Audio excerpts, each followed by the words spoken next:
Here today with the wonderful Ross Mackenzie, who's the most incredible photographer.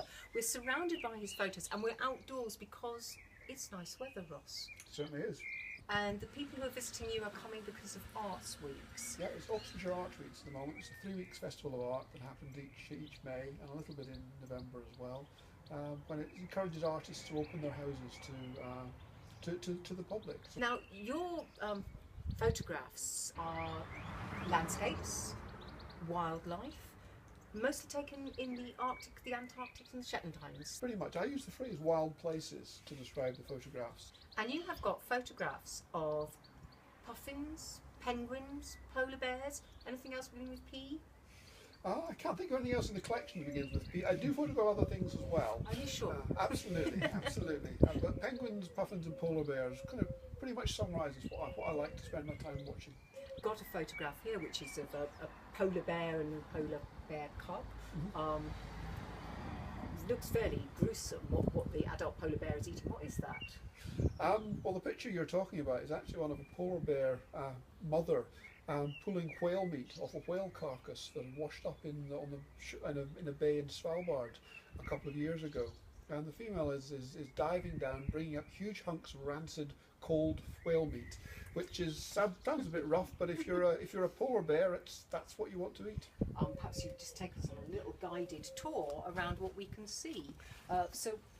These ones where we're in the snow, is this Arctic snow or is this Scottish snow? This is Scottish. And then we move on a little further down your wall, and this fabulous, beautiful building that we've got here, which is almost a castle, I would say. Is this a family home? Your family seat? It would be nice to think so. It's Aileen Donan Castle, which was actually owned by the Mackenzies in the 15th and 16th centuries, but we managed to lose it at some point down the line, which is unfortunate. A bit careless, I think. It would be nice to prove that we still had some claim over it, but I think the current owners might contest that. So we're going to go inside and have a look and see what Ross has got indoors. What was your first camera that you ever had, do you think? I had a little Kodak Instamatic when how old? 9 or 10.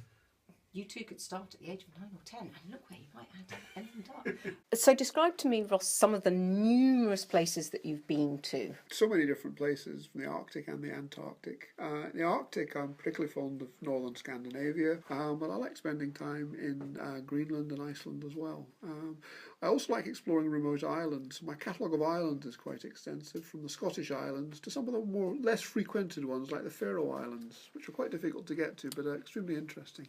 As a seasoned traveller, what would be your top 3 tips to other travellers? Go slowly. If you're going to go to somewhere a long way away, spend plenty of time there. Don't try and fit in lots and lots of places. You'll never see everything in one trip.